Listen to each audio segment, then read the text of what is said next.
When you go mako fishing, the first three things we do before we go out mako fishing is plan where we're going to fish, plan who's going to be on board, and know the crew's capability. Okay? If you know your crew and you know your crew's capability, you plan your trip about what size mako you're going to target. Don't think you can go out and target just small makos or just big makos. It doesn't happen that way. You can put out a 6 kilo stripey tuna for a bait and a 40 kilo mako will gobble it down like a tic tac. You can put out a little yakka on 2 little 9-0s and a 200 kilo mako will come up and eat it. Okay? You've got your crew, you're happy with your crew, and you're going out to target a real mako. You're going out to target something 100 kilos and up. It's a club comp day or it's the real comp. Knowing where everything is on the boat, again it comes back to safety. If you've got a mako on and your crew can't handle that fish or don't want to tackle that fish, don't antagonise that fish for 3 hours, as has been done by numerous people. Stick a tag in the bloody thing and cut it off. Mako comes up alongside and you go, shit, that's a big fish. Are we all comfortable of tackling this fish? You may not need it alongside to do that.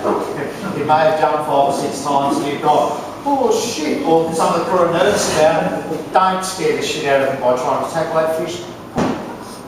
Make sure, first thing we do in my boat when we're tagging makos, we set up the drift, we set up a burley block on that side, a burley block on that side, we organise who's going to punch the pot first. We put the 2 baits out. Now I run my baits out about riggers on light clips because I'm fishing the light line, and that gives me the whole back of the boat to create activity. Bottom bouncing, catching flathead, cooter, arrow squid. It's the first arrow squid that's coming on. Comes in, goes straight back out as a live bait. I've got the whole deck clear and I've got my 2 balloons on outriggers, and if it's a nice day and things are a little slow, I may put a 3rd out shotgun, but I'll still leave the deck clear. Know who's going to be on the trace and know who's going to be on the gaff. Because when you hook a mako, whether it be 100 kilos, 40 kilos, 200 kilos, you may very well get a shot at it in the first 20 minutes. You'd be surprised how many big makos that you don't apply a lot of pressure to, that will come straight back to the boat to see what's going on. Okay? If you're fishing in a tag and release tournament, you get a shot at a fish like that in 20 minutes, you take it. If you're keeping it, do you? It would depend on the crew I've got on board. If I had crew on board and the fish was under 150 and had jumped 2 or 3 times and we figured we had a lull in its pattern, yeah, we'd take it. If we figured we didn't have a lull in its pattern, we may drive off it. It would depend on the fish and how it's laid. If it lays up alongside the boat after 20 minutes, yeah, we'll take a shot. Yeah, we'll take a shot.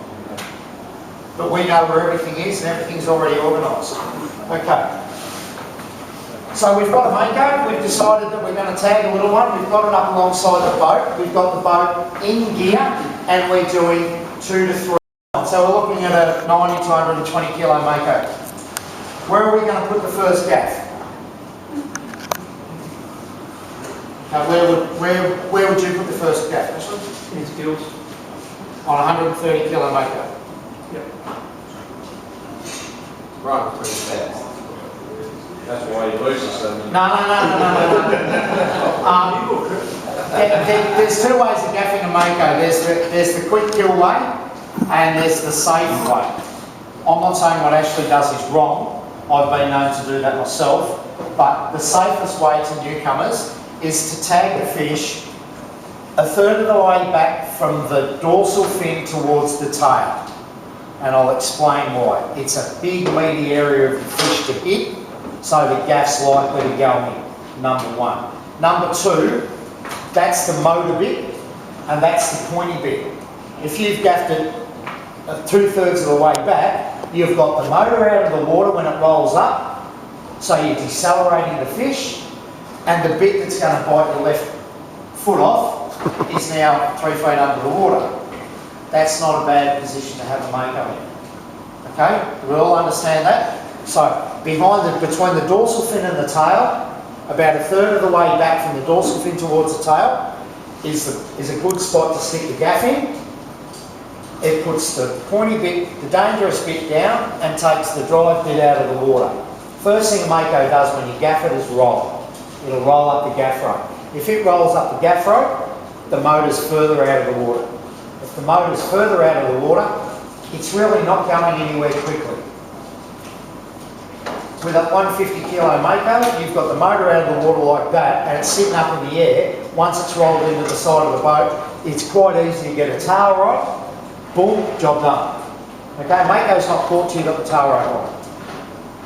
So when would you not use a fixed gaff? When on a mako?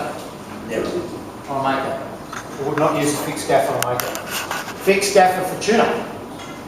Okay, I use a meat hook if I'm putting a second or a third gaff shot in or big fish. And with a 130 kilo mako, you know, what sort of 7-8 feet long, you may need to put a second gaff into it just to hold it all nice and tight. The first gaff, it'll roll up and it'll bounce against the side of the boat and it's going to make a racket. Okay? Once that gaff rope is tight, and have you got a gaff rope in here, actually? Yeah, up here now. Trace. When it quickly started to start, we finish it, finish. This trace, this is a lighter trace material than what I like to use. It's the same core size, but I use a slightly heavier coating. The reason I use a slightly heavier coating is it hurts my wife's hands less, and I want her to go fishing with me again. So I use a slightly heavier blue thing, and I also heat shrink over all of my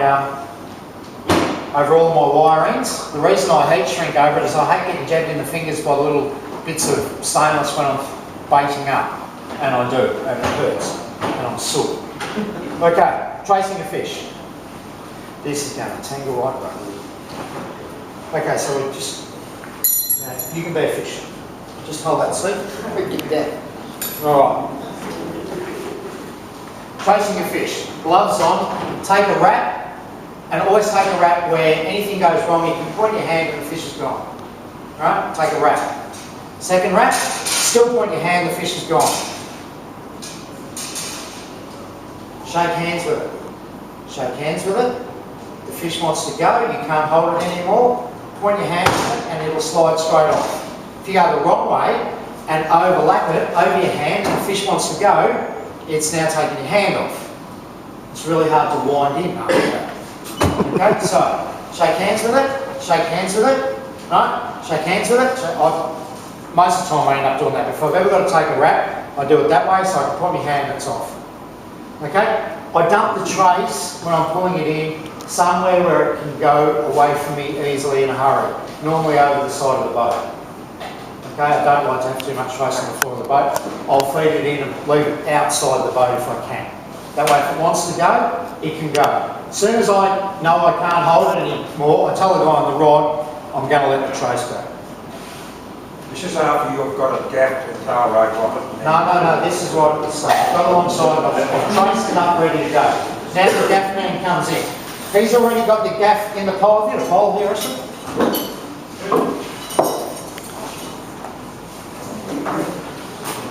While we're fighting the fish,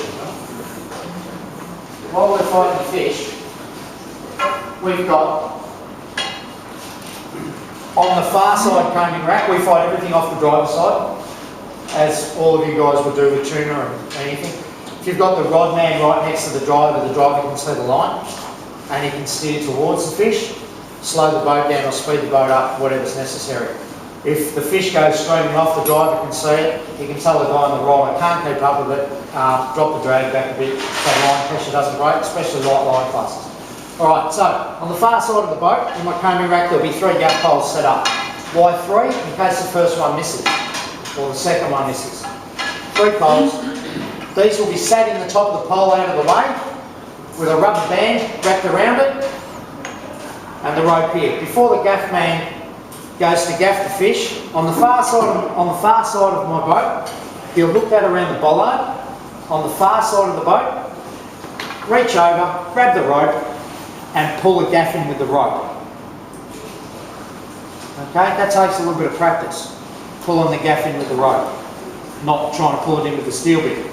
Try to pull in with the steel bit, him not do it. Okay? So, setting up, again, it's procedure, it's common sense. Get yourself a pattern and stick to that pattern. It makes things a lot simpler. Okay? So these will be sitting on the far side of the boat, ready to go, with a rubber band. All that loose stuff's out of the way on the floor of the boat, so there's plenty of room to move around the boat, with the rope hanging there, ready for the gaff man to clip on the far side of the boat and reach over. The big advantage of once he's gaffed it, and I won't gaff you with this Steve, once he's gaffed the fish, council cheese, once he's gaffed the fish and the rope's all the way there, once that fish rolls, it's rolled into the side of the boat. That's a really nice place to have it, up against the side of the boat, with the tail hopefully up in the air. If the tail's not up in the air, you reach in with the second gaff it and pull the tail up in the air. Okay? It's not going anywhere because this rope's got it basically secure. You've now got the tail up in the air like this, tail rope. Okay? Usually the trace man's got the second gaff in and the first gaff man's gone back and got the tail rope. Once the tail rope's on it, wrapped around the bollard, it's ours, or it's a fair way to being ours. So the rope length depends on the boat size, so it doesn't get loose and go and take off. Okay. Around the boat. I'll be honest with you, read your IGFA handbook and it'll tell you how long from this point of the gaff to that end of the rope is your maximum. 9 metres. 30 feet. 30 feet. Okay? Same with the tail rope, same with any rope you use on a shark. Your tag pole can be 6 metres, 20 feet. It's good because I can tag you from here. Yeah, 20 feet. Right? So what I do is my gaff ropes are from the far cleat of the boat with me reaching over as far as I can to the end of the gaff. Okay, and then I add about that much for a bit of room. You make the decision, Dale, that you're going to keep it or tag it, so you decide you're going to keep this one. Yep. Because you're hungry. You've got tail rope on it, you've got one gaff roller, you've got the trace man still on the trace. No. Trace man will normally dump the trace as soon as the gaff's in. Sorry, I should have explained that. Once the gaff's in and that fish is secure, the trace man will have either had the trace taken off his hands by the fish, kicking, or he's let go of the trace and gone to get a second gaff or the tail rope. Okay, that's my guy's routine. They know, as soon as the guy on the trace knows, as soon as the first gaff goes in, he's now looking for the second gaff or the tail rope. And the gaff man will have told him what to grab. The first gaff man will. Communication, okay? Getting back to a mako fight. A mako fight can end in 20 minutes, can end in an hour, or it can end in 7 hours, or it can end in tears.